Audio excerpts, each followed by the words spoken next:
March 31, 1968, 9 p.m. Eastern Time. President Lyndon Baines Johnson sat in the Oval Office staring into television cameras. The nation waited. His speech had been about Vietnam, about bombing halts, about peace negotiations. Then came the bombshell.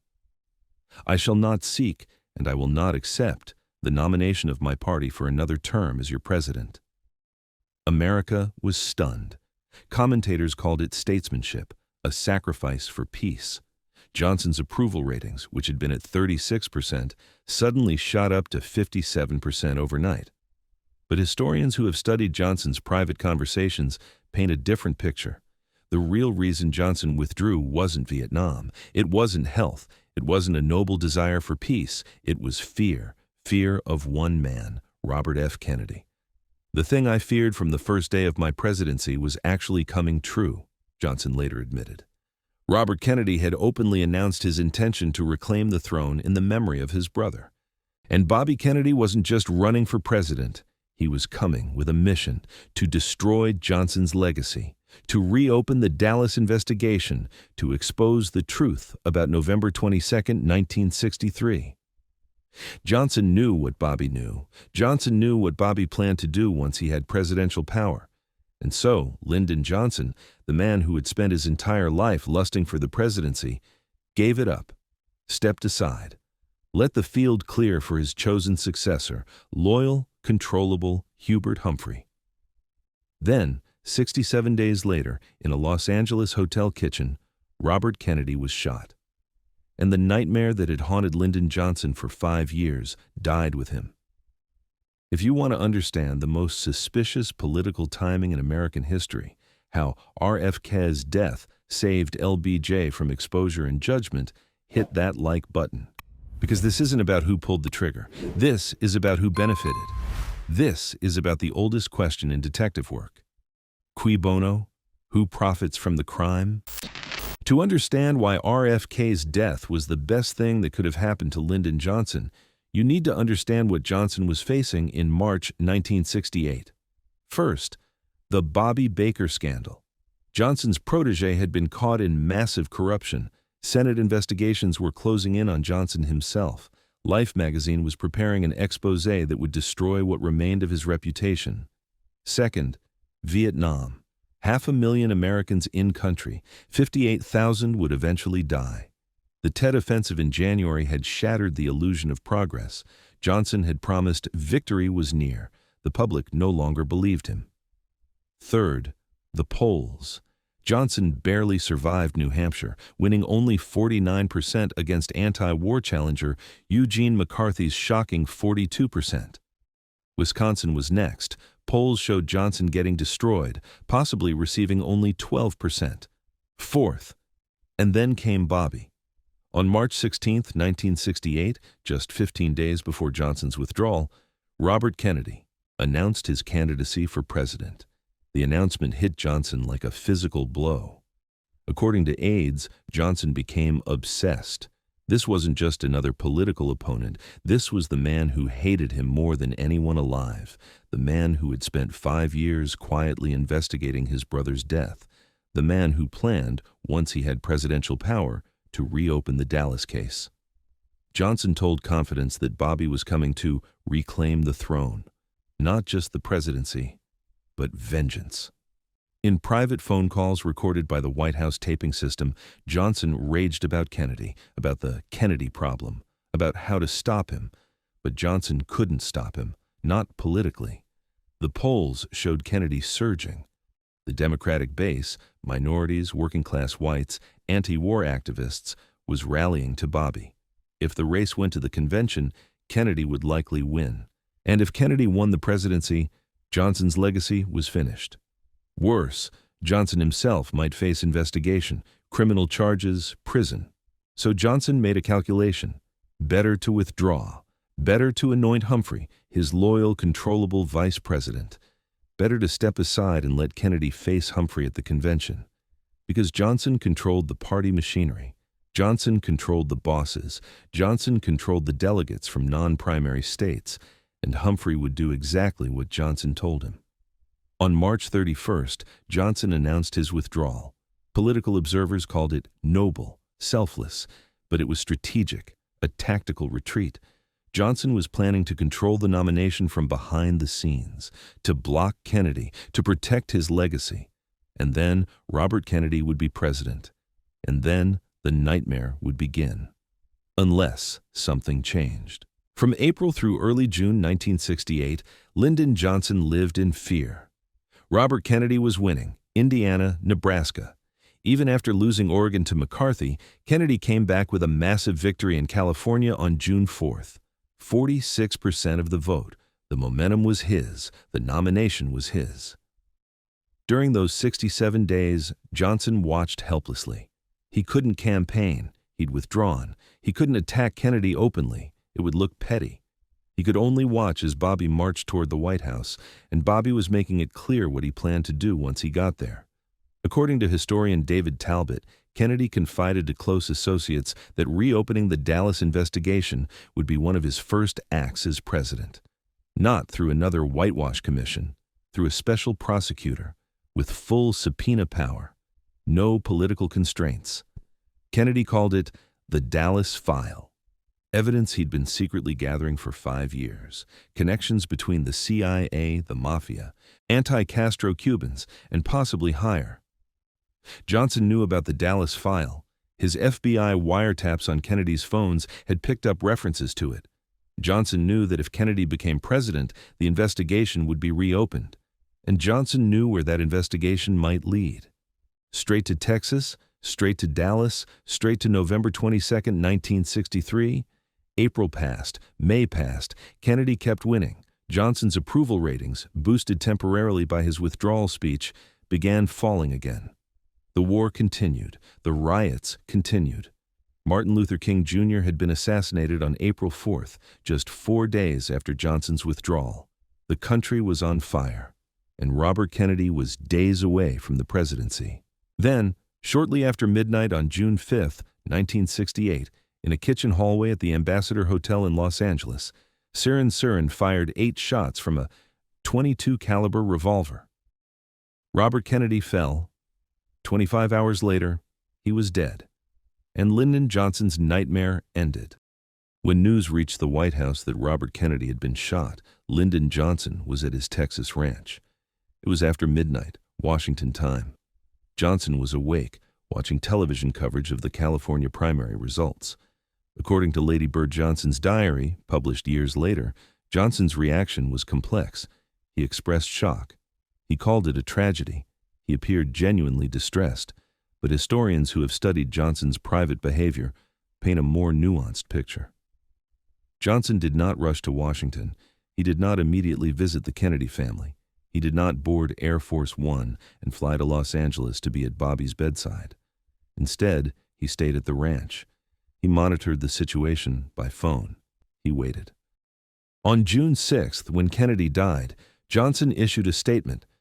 Robert Kennedy affirmed this country, affirmed the essential decency of its people, their longing for peace, their desire to improve conditions of life for all. Gracious words, presidential words. But what was Johnson thinking? What was he feeling in private? We don't know, because Johnson's closest aides, the ones who might have told us, are all dead. And Johnson himself never spoke publicly about his true reaction to Bobby's death. But we can examine what Johnson did next, because actions reveal more than words. Within hours of Robert Kennedy's death, the political landscape transformed, completely, irreversibly, in Lyndon Johnson's favor. First, the Dallas File died with Bobby. The investigation Kennedy had been planning, the special prosecutor, the subpoenas, the exposés. All of it vanished. No other candidate had Bobby's obsession with Dallas. No other candidate had spent 5 years gathering evidence. The threat was eliminated. Second, the field cleared for Hubert Humphrey. With Kennedy dead and McCarthy weakened, Humphrey, Johnson's loyal vice president, became the prohibitive favorite. At the Democratic National Convention in Chicago in August, Humphrey won on the first ballot, Johnson's choice, Johnson's man. Third, Johnson's control of the party was restored. Kennedy had threatened to tear the Democratic Party away from Johnson's influence, to create a new coalition, minorities, youth, anti-war activists, that would have repudiated Johnson's Vietnam policies and his entire presidency. With Kennedy gone, that threat evaporated. Fourth, Johnson's legacy was protected. Without Bobby's investigation, without exposure of Dallas, without a Kennedy presidency dedicated to destroying Johnson's reputation, Johnson's place in history was secure. The Great Society, civil rights, Medicare. That's how he would be remembered, not as a potential conspirator in a presidential assassination. Think about the timing. 67 days between Johnson's withdrawal and Kennedy's assassination. 67 days during which Johnson faced the terrifying prospect of Bobby in the White House. 67 days of watching helplessly as the man who hated him most marched toward ultimate power. And then, problem solved. Some historians call it coincidence. Some call it divine intervention. Some call it America's curse, the violence that claimed John Kennedy, Martin Luther King Jr., Robert Kennedy, and Malcolm X, all within 5 years. But others ask, cui bono, who benefited? And the answer is unmistakable: Lyndon Baines Johnson. On June 8, 1968, Robert Kennedy's funeral was held at St. Patrick's Cathedral in New York. 4,000 mourners packed the cathedral. Millions more watched on television. Lyndon and Lady Bird Johnson attended. They flew from Texas to New York. They sat in the church. They observed the ceremony. But according to Lady Bird's diary, it was excruciating. New York was a strange sight, she wrote. The streets were lined with people who stood silent, motionless, the voiceless chorus of a Greek tragedy. Inside the cathedral, the Johnsons were escorted to their seats by Pierre Salinger, Kennedy's campaign manager, who was absolutely stricken by the assassination. The crowd's reaction to Johnson was telling. 2 months earlier, when Johnson had visited St. Patrick's for the ordination of the new archbishop, the crowds had greeted him with respect and relief. His withdrawal speech had been praised. He had seemed presidential, statesmanlike.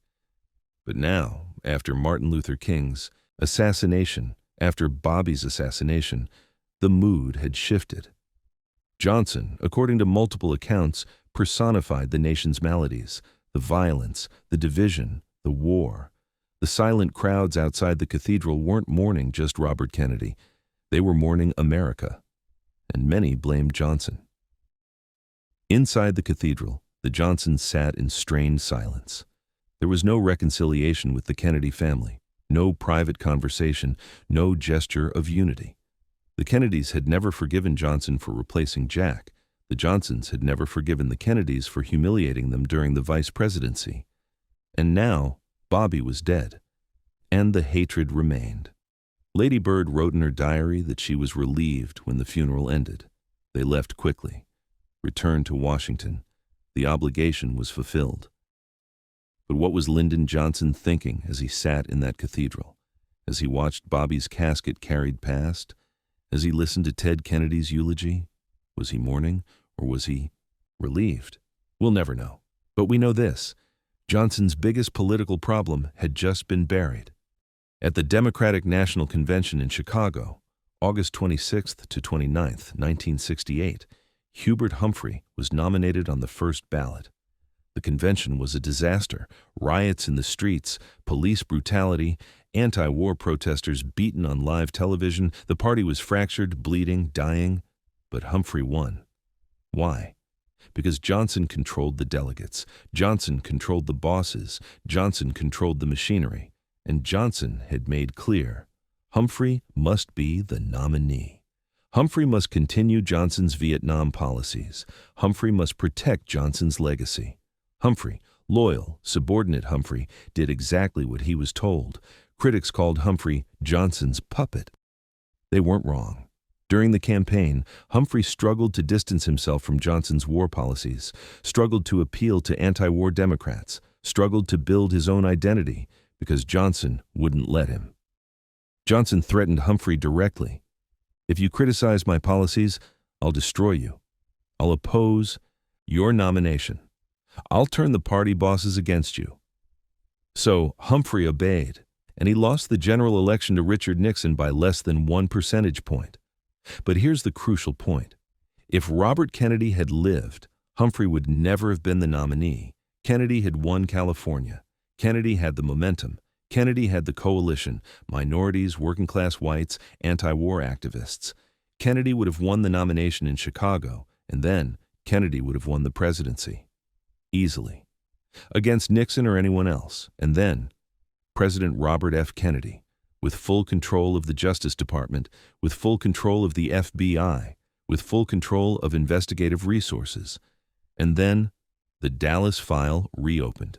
The CIA investigated, the Mafia investigated, and quite possibly, Lyndon Johnson investigated. That was the future Johnson faced.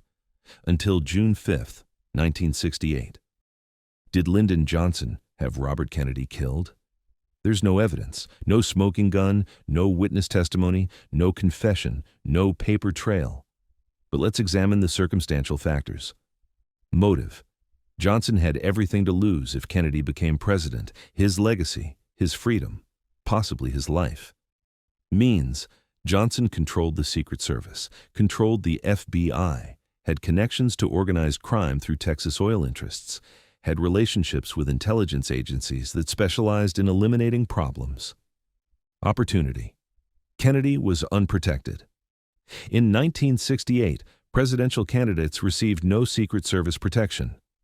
Kennedy's security consisted of one former FBI agent and 2 athletes, Rayford Johnson and Rosie Greer. A determined assassin could get close. Benefit. Johnson was the single greatest beneficiary of Robert Kennedy's death.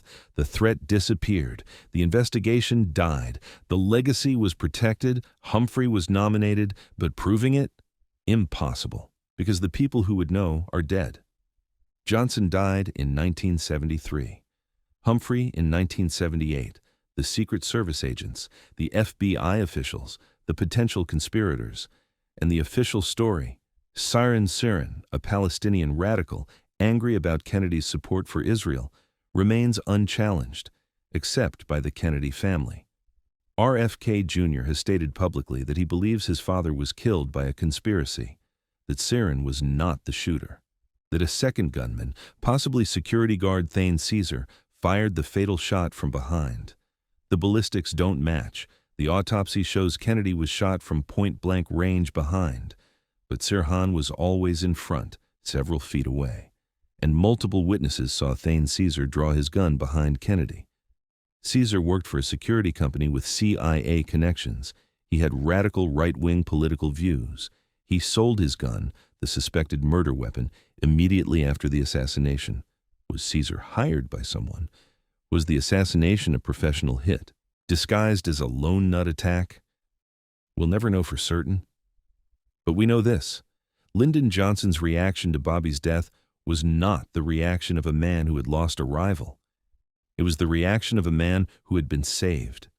In November 1968, Richard Nixon won the presidency. Hubert Humphrey lost. Lyndon Johnson's grip on power, maintained through Humphrey, was broken. Johnson retired to his Texas ranch. He was 60 years old, broken, bitter, haunted. According to aides, Johnson spent his retirement obsessed with his legacy. He worked on his memoirs. He built his presidential library. He tried to shape how history would remember him, but he also lived in fear. Fear that the truth about Dallas might emerge. Fear that investigators might reopen the case. Fear that his role, whatever it was, might be exposed. In January 1973, the same week Richard Nixon was inaugurated for his second term, Lyndon Johnson died of a heart attack at his ranch. He was 64 years old. The irony is devastating. Johnson gave up the presidency in March 1968 to avoid facing Robert Kennedy. Then Kennedy was killed. Then Humphrey lost to Nixon. And then Johnson died just as Watergate was about to explode. An investigation that might have reached back to 1963, to Dallas, to the truth Johnson had spent a decade hiding. Johnson died before the Church Committee, before the House Select Committee on Assassinations, before the Assassination Records Review Board, before the declassification of thousands of documents that raised new questions about Dallas. He died with his secrets, whatever he knew, whatever he did, whatever role he played in the events of November 22, 1963. But one thing is undeniable. Robert F. Kennedy's death on June 6, 1968, was the single luckiest event in Lyndon Johnson's life. It eliminated his greatest threat. It protected his legacy. It ended the investigation he feared most. Cui bono? Who profits? The answer echoes through history. Lyndon Baines Johnson. If this investigation made you question the official narrative of 1968, hit that like button. Share this with anyone who still believes in coincidences. Subscribe, because we're examining the cover-ups, the timing, and the suspicious deaths that shaped American history. Tell us in the comments, do you think LBJ benefited from RFK's death? Do you think it was coincidence or conspiracy? Do you think we'll ever know the truth? Because history isn't just what happened, it's also who benefited. And when you ask that question about June 5th, 1968, only one name emerges. Thank you for watching. The truth doesn't disappear just because powerful people wanted it to. It waits, it whispers, and eventually, maybe, it speaks.